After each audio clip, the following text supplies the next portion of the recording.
সংবাদ মাধ্যমে গত কয়েকদিন ধরে একটি খবর আমাদের সবাইকে বেশ আতঙ্কের মধ্যে ফেলে দিয়েছে। বলা হচ্ছে আগামী আগস্ট মাসেই আসছে এক প্রলয়ঙ্করী সুপার এল নিনো, যা গত ১৪০ বছরের সব রেকর্ড ভেঙে দিতে পারে। কিন্তু জলবায়ু বিজ্ঞানীদের দেওয়া এই সতর্কবার্তার আসল মানে কি? আগস্ট মাসেই কি বাংলাদেশ সহ পৃথিবীতে কোনো বড় বিপর্যয় ঘটতে যাচ্ছে, নাকি মিডিয়ার হাইপের কারণে আমরা অযথাই আতঙ্কিত হচ্ছি? আজকের ভিডিওতে আমরা বিজ্ঞানসম্মতভাবে জানব আসলে কি ঘটতে যাচ্ছে এবং আমাদের ওপর এর প্রভাব কেমন হবে। মূল বিষয়ে যাওয়ার আগে খুব সংক্ষেপে জানা যাক এই এল নিনো জিনিসটা আসলে কি।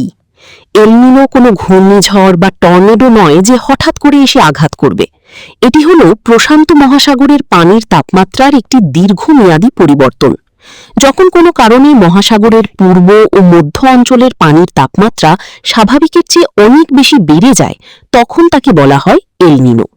আর পানির এই তাপমাত্রা বৃদ্ধির কারণে পুরো পৃথিবীর বায়ু প্রবাহ এবং আবহাওয়া ওলটপালট হয়ে যায়। বিজ্ঞানীরা বলছেন এবারের ২০২৬ সালের এল নিনো চক্রে সাগরের তাপমাত্রা স্বাভাবিকের চেয়ে প্রায় ৪.৫ ডিগ্রি সেলসিয়াস পর্যন্ত বেড়ে যেতে পারে।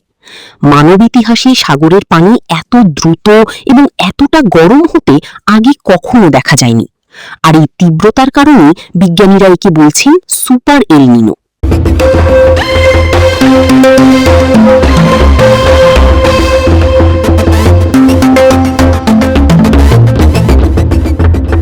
পত্রিকায় বলা হচ্ছে আগস্ট থেকেই এটি শুরু।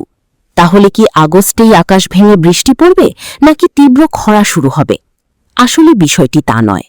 এল নিনো একটি ধীর গতির প্রক্রিয়া। বিজ্ঞানীরা পূর্বাভাস দিয়েছেন যে আগস্ট মাস নাগাদ এই সুপার এল নিনোটি সাগরে পুরোপুরি সক্রিয় বা দৃশ্যমান রূপ নেবে। কিন্তু এর আসল প্রভাব বা তীব্রতা আমরা টের পেতে শুরু করব চলতি বছরের নভেম্বর থেকে আগামী বছরের জানুয়ারি মাসের মধ্যে। তাই আগস্ট মাসেই হুট করে কোনো মহাবিপর্যয় নেমে আসছে এমনটা ভেবে আতঙ্কিত হওয়ার কোনো কারণ নেই। আগস্টে বাংলাদেশে বর্ষাকালের স্বাভাবিক আবহাওয়া অর্থাৎ বৃষ্টি এবং ভ্যাপসা গরমের মিশ্রণই বজায় থাকবে। তাহলে বাংলাদেশ নিয়ে আবহাওয়া বিশেষজ্ঞরা কেন চিন্তিত? কারণ সুপার এল নিনো পুরোপুরি সক্রিয় হলে আমাদের অঞ্চলে মূলত ৩টি বড় পরিবর্তন আসতে পারে। প্রথমত, তীব্র তাপপ্রবাহ। আগামী মাসগুলোতে আমাদের স্বাভাবিকের চেয়ে অনেক বেশি গরম এবং অস্বস্তিকর ভ্যাপসা গরম সহ্য করতে হতে পারে। দ্বিতীয়ত, খরা এবং অনিয়মিত বৃষ্টি। এল নিনোর কারণে আমাদের অঞ্চলে সাধারণত বর্ষা বা শীতকালীন বৃষ্টিপাত কমে যায়।